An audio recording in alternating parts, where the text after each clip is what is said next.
Hello everyone, आज हम states of matter में गैसेस लॉ करने वाले हैं। गैस के जो नियम हैं, जो अलग अलग लॉज हैं, हम उनको ओबे करेंगे, उनको फॉलो करेंगे और उनके हम डेली लाइफ में जो कंसेप्चुअल या फिर जो सिग्निफिकेंसेस बनते हैं हम उनको डिस्कस करेंगे।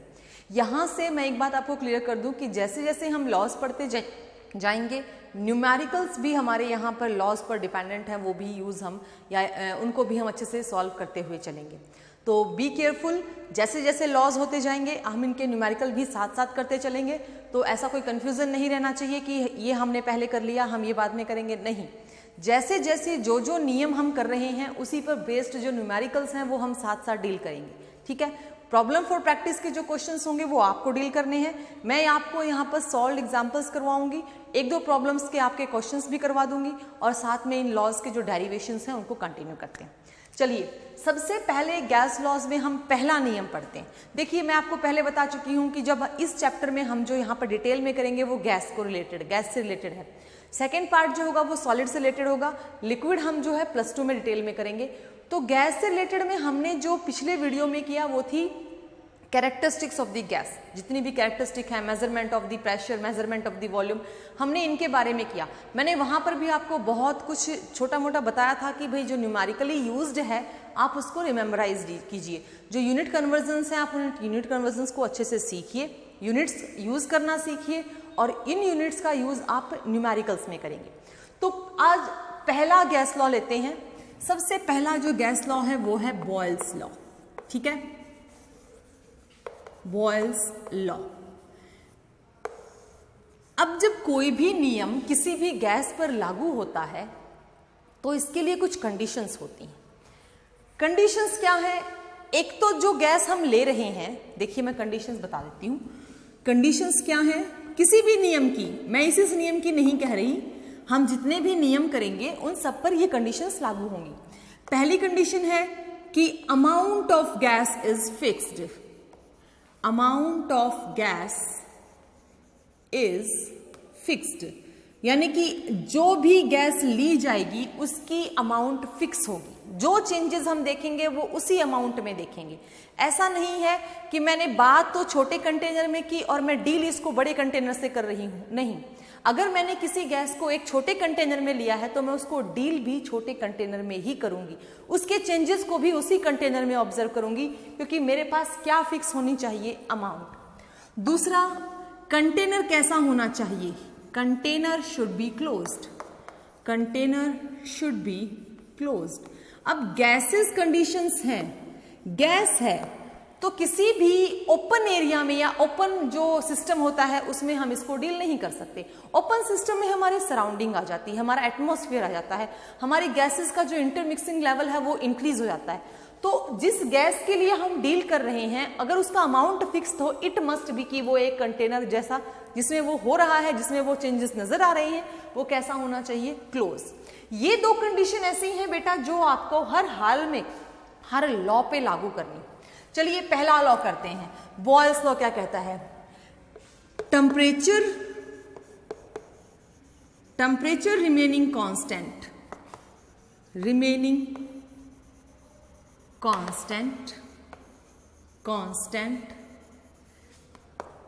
the volume of a given amount of gas is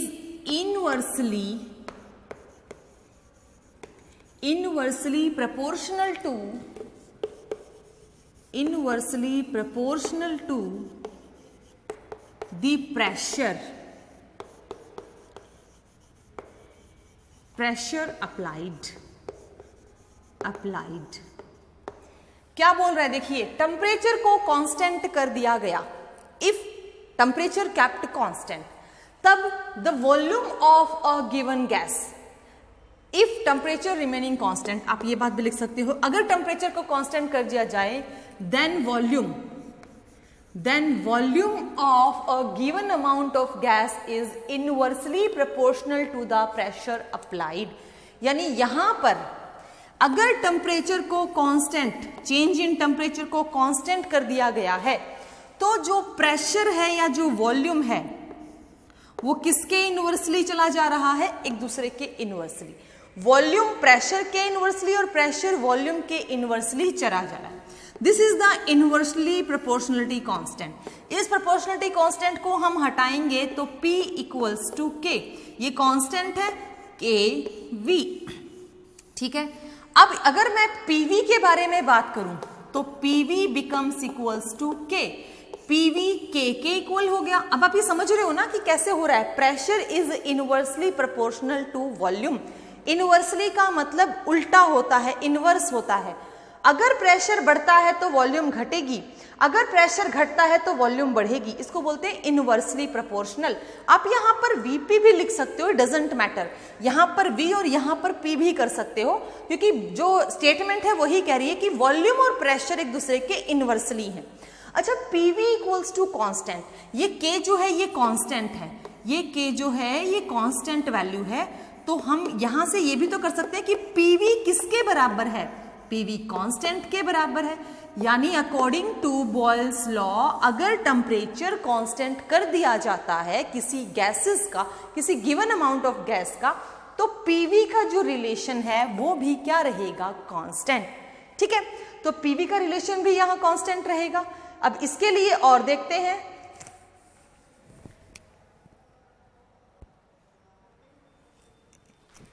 देखो बेटा, if P1 and V1 are the initial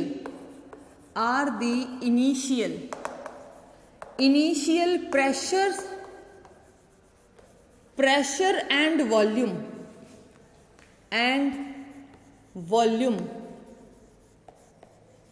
respectively at constant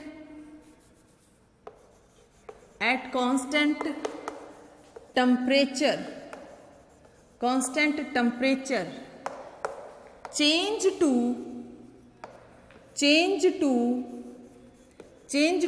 final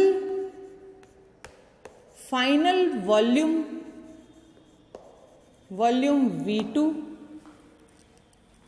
and final pressure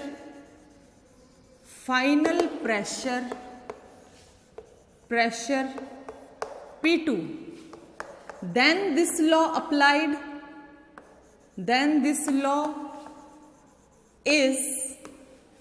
becomes, ये मैं क्या बोल रही हूं, ये मैं क्या लिख रही हूं, मजाक नहीं चल रहा।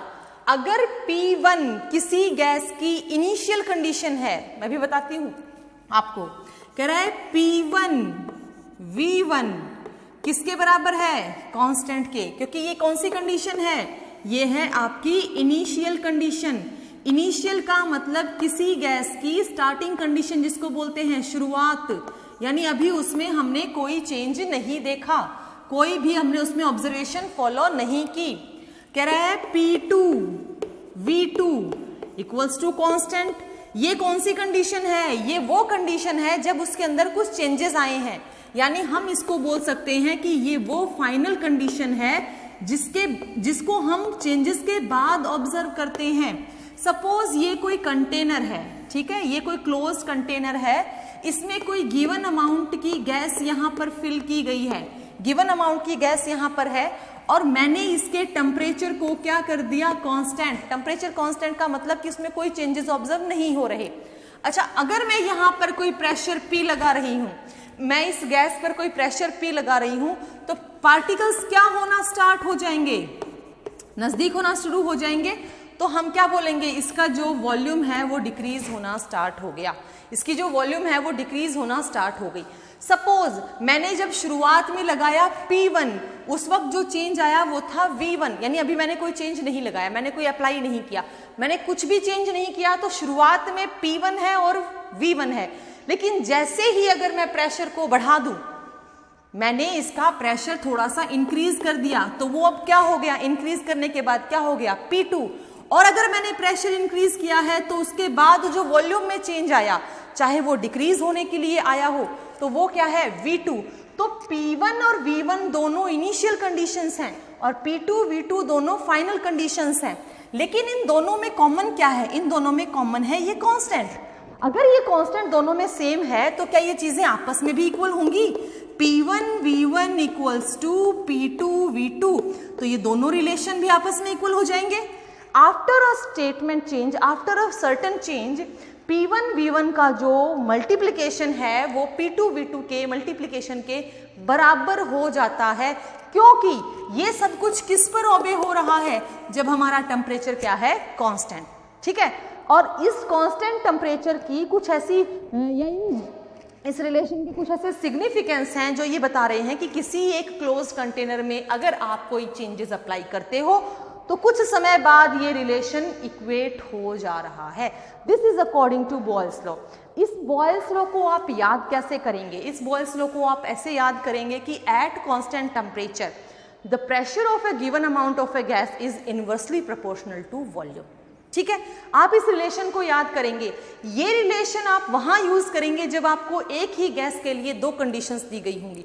आपको इनिशियल कंडीशन मिलेगी और आपको फाइनल कंडीशन मिलेगी। तब आपको ये बताना है कि अगर मुझे इन दोनों और इसके बारे में पता है तो ये मुझे पता लगानी है।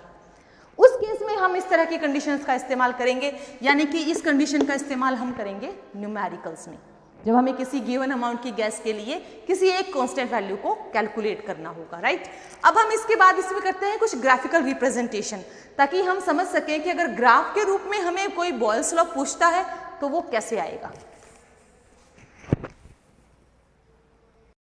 चलिए बॉयल्स लॉ के कुछ ग्राफिकल रिप्रेजेंटेशन देखते हैं। आपको यहाँ पर कुछ ग्राफ दिए गए हैं, आपको ये ग्राफ ड्रॉ करने हैं जो वेरिएबल्स आपको दे रखे हैं उनके अकॉर्डिंग। ग्राफ रट्टे मारकर नहीं होते, ग्राफ समझकर होते हैं। अगर आपको लॉ समझ में आ गया है तो आप ग्राफ बहुत आसानी से बना सकते हैं। इन ग्राफ के बेसिस पे आपको एमसीक्यूज मिल सकते हैं, आपको कंसेप्चुअल क्वेश्चन मिल सकते हैं, ये आपको कॉम्पिटिशन्स में भी हेल्प करते हैं। बस देखिए, मैंने सिर्फ सिंपली ड्रॉ किए हैं, कुछ वेरिएबल्स लिखे हैं, आपको ये ग्राफ ड्रॉ करने। सबसे पहले इस ग्राफ पर आते हैं। हमें सिर्फ और सिर्फ बॉयल्स लॉ ओबे करके इन ग्राफ को ड्रॉ करना है। ये एक्स एक्सिस है, ये वाई एक्सिस है। एक्स एक्सिस पे वेरिएबल है P यानी कि प्रेशर, वाई एक्सिस पे वेरिएबल है 1/V, ठीक है, यानी कि वॉल्यूम। ठीक है, अब मुझे इन दोनों का रिलेशन देखना है। मेरा बॉयल्स लॉ क्या कहता है? PV इक्वल्स टू K, यही कहता है ना। अब इसी को ओबे करके चलेंगे, इसी के बेसिस पे हम तीनों को निकालेंगे। देखिए, कह रहा है कि प्रेशर को इनवर्स कीजिए वॉल्यूम के।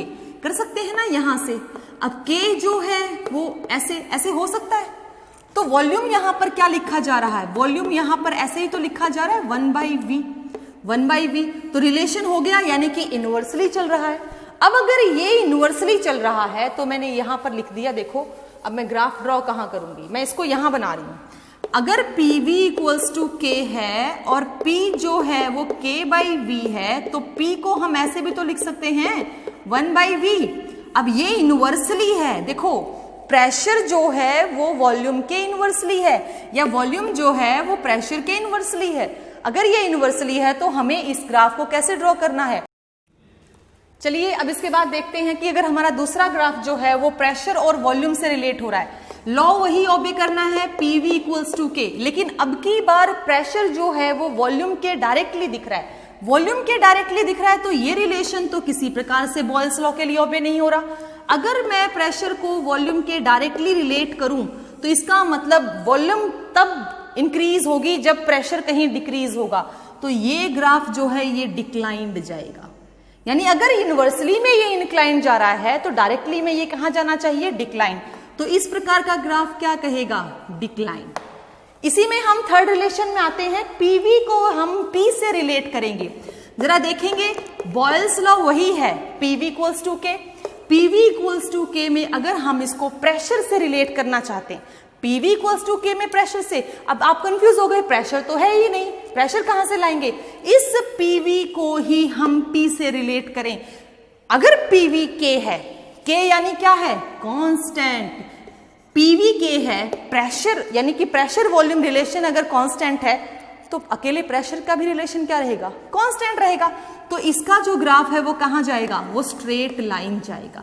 ये ग्राफ स्ट्रेट लाइन बनाएगा, यानी कि कांस्टेंट वैल्यू दे रहा है। ये सारी चीजें कहां हो रही हैं? डेल्टा इक्वल्स टू 0 पर, यानी आपका टेम्परेचर क्या है? कांस्टेंट। तो इस तरीके का ग्राफ आपको या तो ड्रॉ करके पूछा जाएगा या फिर आपको ड्रॉ करने के लिए दिया जाएगा। ड्रॉ करने के लिए अगर दिया जाता है तो आपको इसी लॉ को रिलेट करते हुए ये ग्राफ ड्रॉ करना है, या फिर अगर आपको पूछा जाता है कि ये जो ग्राफ है किस लॉ को ओबे कर रहा है, तो आप कुछ नहीं सिर्फ वेरिएबल्स को देखकर उनका रिलेशन निकालेंगे। इस ग्राफ में क्या बोला जा रहा है कि अगर इसके अकॉर्डिंग हम चलते हैं तो पीवी इनवर्सली होता है। यहां पर देखो ऐसे लिखेंगे, पीवी जो है वो इनवर्सली है। अगर प्रेशर बढ़ रहा है तो वॉल्यूम घटनी चाहिए, तो प्रेशर अगर बढ़ रहा है तो वॉल्यूम घटनी चाहिए। तो इस रिलेशन में हम इसको इनवर्सली लेकर चलेंगे। ग्राफ के लिए कोई कंफ्यूजन नहीं, बहुत आराम से आप समझ के करेंगे। इनको डिराइव करने की कोशिश करेंगे, नए नए वेरिएबल्स को बिना डिराइव किए इनको रट्टा नहीं लगाना है। चलिए सिग्निफिकेंसेस और देखते हैं। चलिए अब देखते हैं सिग्निफिकेंस ऑफ बॉयल्स लॉ। कहने की बातें नहीं होती, आप इसको अपनी डेली लाइफ में अप्लाई भी करते हैं, आप ऑब्जर्व भी करते हैं कि बॉयल्स लॉ कहाँ हो रहा है। मैं एक छोटा सा आपसे क्वेश्चन करूंगी। आपने कई बार देखा होगा जो माउंटेनियर्स होते हैं, पर्वतारोही जिनको बोलते हैं, जो माउंटेन्स पर चढ़ रहे हैं, जो एवरेस्ट की चोटी पर चढ़ रहे हैं, वो अपने साथ ऑक्सीजन सिलेंडर लेके जाते हैं। ये सबको पता है, छोटे बच्चे को ही पता है कि दे कैरी ऑक्सीजन सिलेंडर। लेकिन इतनी ऊंचाई पर जाकर ऑक्सीजन की कमी कैसे होगी? ये तो बात सोचने वाली है ना। भाई वहां पर ग्रीनरी है, वहां पर एयर है, एयरी है, तो वहां ऑक्सीजन की कमी कैसे हो गई? तो उनको ऑक्सीजन सिलेंडर कैरी करने की जरूरत क्या पड़ी? इस बात को यहां से हम डिराइव करके चलेंगे, यानी कि हम इसको सिग्निफाइज कर रहे हैं कि भाई ऐसा क्या लग रहा है वहां पर, ऐसा कौन सा लॉ लग रहा है, कौन सा नियम लग रहा है कि भाई हम वहां पर ये प्रॉब्लम जो है फेस करते हैं। तो देखते हैं अकॉर्डिंग टू बॉयल्स लॉ, अभी बॉयल्स लॉ करके आए हम। बॉयल्स लॉ हमें क्या कह रहा है? बॉयल्स लॉ क्या कह रहा है? पीवी इक्वल्स टू के, यही तो बोल रहा है ना, पीवी जो है वो कांस्टेंट है, यही कहा होगा ना बॉयल्स लॉ ने। अच्छा, बट वी नो, लेकिन हम कुछ और भी तो जानेंगे। बट वी नो, हम क्या जानते हैं? हम जानते हैं density is equal to mass by volume. भाई बहुत अच्छे से जानते हो, छोटी छोटी क्लास में ये रिलेशन पढ़े हैं हमने कि जो डेंसिटी है वो मास बाय वॉल्यूम के बराबर होती है। यहां से अगर मैं मास निकाल लूं, अच्छा यहां से अगर मैं वॉल्यूम निकाल लूं, भाई ऐसे करके मैं जो मुझे वॉल्यूम निकालनी है, वॉल्यूम को यहां कर दिया, डेंसिटी को यहां कर दिया, तो डेंसिटी क्या हो गई? वॉल्यूम क्या हो गई? मास बाय डेंसिटी हो गई कि नहीं हो गई? मास बाय डेंसिटी हो गई ना।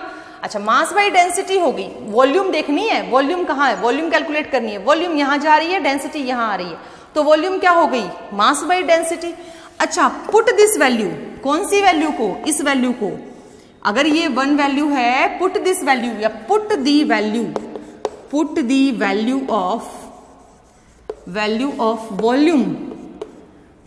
Of volume in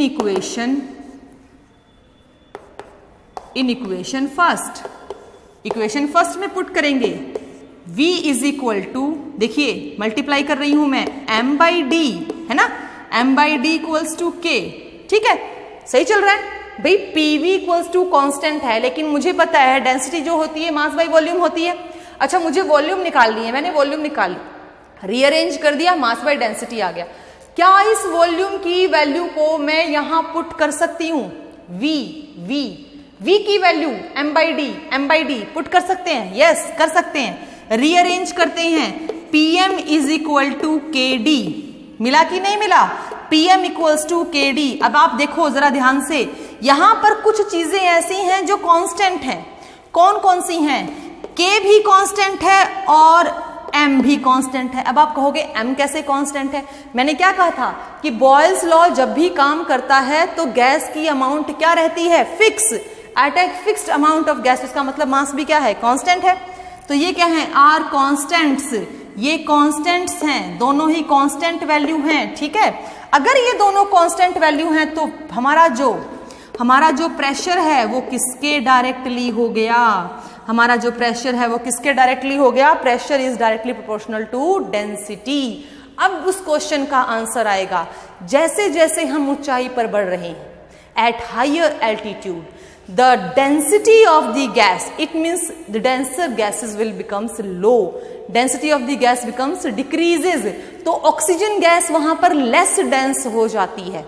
higher altitude पे ऑक्सीजन गैस जो है वो लेस डेंस हो जाती है और प्रेशर भी वहां पर कम हो जाता है। दैट्स वाई द माउंटेनियर और the person feeling unconsciousness, sickness and uneasiness, headache भी होता है, वोमिटिंग भी होती है। इस प्रकार की बीमारी को एल्टीट्यूड सिकनेस कहते हैं। कौन सी बीमारी कहते हैं इसको? एल्टीट्यूड सिकनेस, यानी ऊंचाई से डर, सिकनेस। ऊंचाई से डर लगता है, सफोकेशन होगी, सिर में दर्द होने लग जाएगा, उल्टी पड़ने लग जाएगी।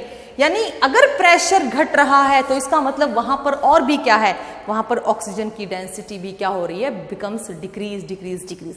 जैसे जैसे आप ऊंचाई पर जाएंगे प्रेशर घट रहा है, प्रेशर घट रहा है तो ऑक्सीजन गैस भी लेस डेंस होती जा रही है ना। सिग्निफिकेंस ऑफ दिस गैस, इस लॉ का सिग्निफिकेंस हमारी डेली रूटीन में है, हम ओबे नहीं करते। बहुत सारे लोगों को बहुत जो ऊंची ऊंची बिल्डिंग होती हैं, जो मतलब 30th जो मतलब ऐसी हाई फ्लोरी बिल्डिंग होती हैं, ऊपर से उनको ऊपर जाने पर थोड़ी सी सफोकेशन या ऐसा कुछ अनईजी फील होता है, या उनको डर लगता है कि हम ऊंचाई पर जा रहे हैं तो कहीं पता नहीं जीना, मतलब हम मर ना जाए, हमारा जीना निकल जाए। तो ऐसी बीमारियों को, ऐसी सिकनेस को हम एल्टीट्यूड सिकनेस का नाम देते हैं। जहां पर प्रेशर डिक्रीज होता जाएगा तो डेंसिटी ऑफ द गैस भी डिक्रीज होती जाएगी। तो बेटा ये था बॉयल्स लॉ। अब हम देखते हैं इसके न्यूमेरिकल्स।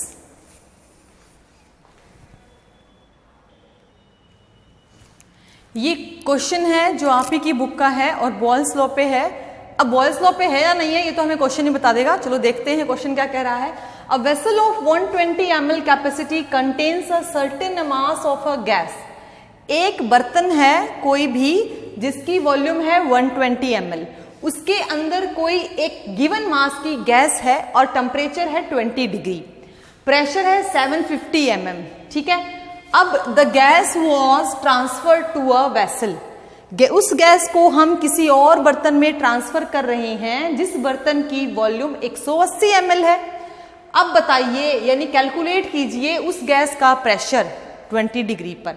देखिए पहले जो बर्तन था यानी जो वेसल था उसकी वॉल्यूम थी 120 ml, इसके अंदर कोई फिक्स्ड अमाउंट की गैस हमने भर रखी है, उस गैस का प्रेशर है 750 mmHg, ठीक है।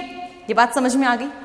अब कह रहा है कि इस गैस को हमने ट्रांसफर किया, इस गैस को हमने ट्रांसफर किया एक और कंटेनर में जिसकी वॉल्यूम है 180 ml। Amount of the gas वही है, same amount of the gas change नहीं हुआ, तो इस वक्त प्रेशर कितना है ये बताइए। मैंने आपको पहले ही कहा था कि volume of vessel is equal to volume of gas. ये हमने मेजरमेंट के दौरान पहले समझ लिया है कि किसी बर्तन की यानी किसी वेसल की जो वॉल्यूम होगी वही उस गैस की वॉल्यूम होगी। अब यहां पर देखिए बार बार क्या बोल रहा है, टेम्परेचर इज 20 डिग्री सेल्सियस, यानी दोनों कंडीशन में टेम्परेचर सेम है, तो इसका मतलब टेम्परेचर यहां पर क्या है, कांस्टेंट, ठीक है। अब ये जो प्रेशर जो पहले था इसको P1 बोल दे, ये जो प्रेशर जो बाद में आया इसको P2 बोल दे, जो पहले वॉल्यूम थी इसको V1 बोल दे, जो बाद में वॉल्यूम है इसको V2 बोल दे। ये बात समझ में आ रही है कैसे हुआ? भाई गैस एक ही अमाउंट की है, बस बर्तन बदले हैं, और बर्तन बदले हैं तो वॉल्यूम बदल गई, क्योंकि बर्तन की वॉल्यूम ही गैस की वॉल्यूम होती है, तो प्रेशर भी बदल गया। अब इसको देखते हैं, इसका आंसर क्या कहता है। According to Boyle's law, Boyle's law के अकॉर्डिंग, अब इस गिवन अमाउंट में हमारे पास, गिवन गैस के अमाउंट में हमारे पास इनिशियल कंडीशंस हैं। इनिशियल कंडीशंस दो ही तो हैं, ये एट कांस्टेंट टेम्परेचर, टेम्परेचर कितना है कांस्टेंट, 20 डिग्री सेल्सियस है, ठीक है। अच्छा इनिशियल कंडीशंस हो गई बेटा P1 कितना है बेटा 750 mm, ठीक है। और बेटा V1 कितना है बेटा 120 ml। अच्छा फाइनल कंडीशंस कौन सी हैं बेटा, फाइनल कंडीशंस हैं आपकी P2 जिसका हमें कुछ पता नहीं है अभी, V2 हो गया बेटा 180 ml। अब अकॉर्डिंग टू दिस लॉ अगर कंडीशंस चेंज हो रही हैं, फाइनल से इनिशियल से फाइनल हो रही हैं, तो हम क्या अप्लाई करेंगे, अप्लाई बॉयल्स लॉ। अब आप अपना अप्लाई कीजिए, अप्लाई लॉ कौन सा लगाएंगे, P1 V1 equals to P2 V2 लगा देंगे ये लो हम। P1 हमें पता है 750 है, V1 हमें पता है 120 है, हमें P2 नहीं पता लेकिन V2 पता है, तो V2 को यहीं ले आते हैं नीचे। कितना आ जाएगा 180, 0 से 0 कट, 3 2 जा 3 3 जा, ठीक है, 2 जा 3 जा 25 जा 25 इंटू में 2 250 इंटू में 2, तो P2 की वैल्यू कितनी आ गई? P2 की वैल्यू आ गई बेटा 500 mmHg एट कांस्टेंट प्रेशर। बोलो ये बात समझ में आई? ये न्यूमेरिकल समझ में आया? अगर किसी गिवन अमाउंट की गैस की दो कंडीशंस दे रखी हैं तो हम बॉयल्स लॉ का कौन सा लॉ अप्लाई करेंगे? P1 V1 equals to P2 V2, क्योंकि टेम्परेचर क्या है? कांस्टेंट। कंडीशंस लगाकर आप इसको सॉल्व करके जो चीज हमें चाहिए, अगर हमें P1 निकालने को बोलेगा तो हम P1 निकाल सकते हैं, V2 निकालने को बोलेगा तो V2 निकाल सकते हैं। यानी इस रिलेशन का यूज करके हमें जो चीज मिली हुई है उनका यूज करके जो चीज हमें निकालनी है हम उसको आसानी से निकाल सकते हैं। एक और क्वेश्चन देखते हैं। चलिए बेटा नेक्स्ट प्रॉब्लम देखते हैं। पहले क्वेश्चन को समझते हैं, क्वेश्चन को समझने के बाद हम इसको अप्लाई करेंगे कि भाई किस लॉ के अकॉर्डिंग है ये। A balloon is filled with hydrogen at room temperature. एक बैलून है जिसको हाइड्रोजन गैस से हमने फिल किया है। It will burst if pressure exceed 0.2 bar. वो फट जाएगा अगर मैंने 0.2 बार से प्रेशर बढ़ा दिया तो, ठीक है। If at 1 bar pressure the gas occupies 2.27 litre. अगर उस गैस का यानी कि उस बैलून के अंदर गैस का प्रेशर 1 बार है तो उसकी वॉल्यूम कितनी है? 2.27 लीटर, ठीक है। 2.27 लीटर वॉल्यूम है। Up to what volume can the balloon be expanded. और कितनी वॉल्यूम उसके अंदर डाली जा सकती है कि वो एक्सपेंड हो जाए, मतलब ब्रस्ट ना हो। अगर मैं एक बार प्रेशर से इतना और बढ़ाती हूं, देखो एक बार मेरा पहला प्रेशर हो गया, मतलब शुरुआती प्रेशर है, मैं उससे 0.2 बार तक और बढ़ा दूं। देखिए मैं यहां बताती हूं, ये भैया आपका बैलून है, ठीक है, ये आपका बैलून है, ये आपने फिल किया, इसमें आपने H2 गैस भर दी, ठीक है, H2 गैस भर दी। इस वक्त इसमें प्रेशर कितना है गैस का? 1 बार। और इस वक्त इस कंटेनर में वॉल्यूम कितनी है? 2.27 लीटर। बात समझ में आ रही है? ये कौन सी कंडीशन है? ये इनिशियल कंडीशन है ना।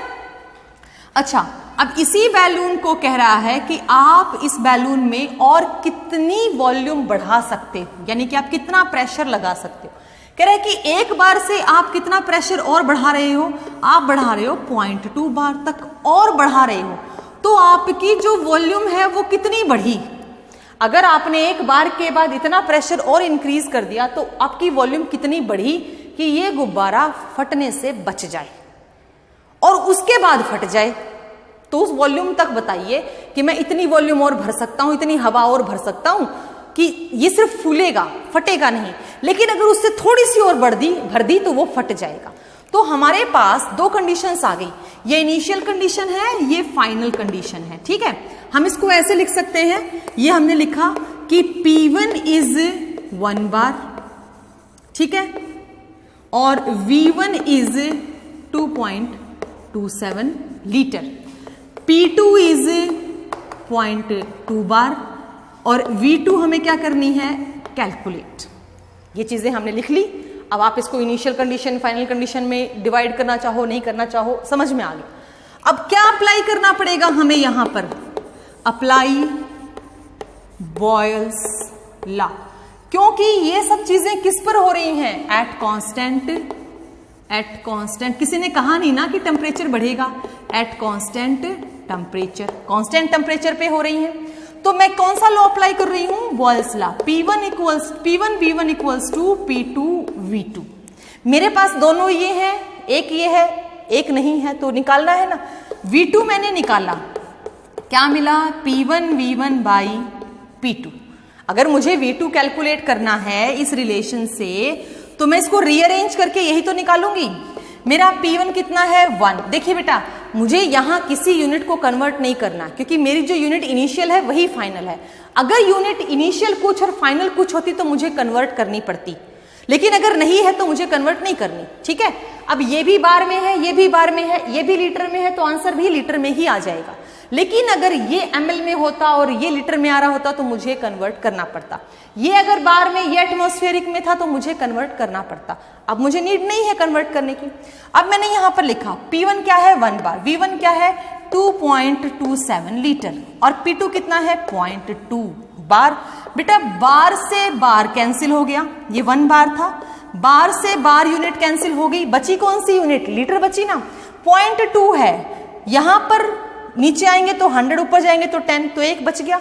अब इस 2 को इससे डिवाइड करेंगे, 11.35 लीटर, ये आपका आंसर आएगा। यानी कि इस वॉल्यूम तक तो गुब्बारा नहीं फूटेगा, लेकिन जैसे ही इस वॉल्यूम से ज्यादा बढ़ गए, यानी 11.4, 11.5 या 12 पॉइंट समथिंग कर दिया तो गुब्बारा जरूर फूटेगा।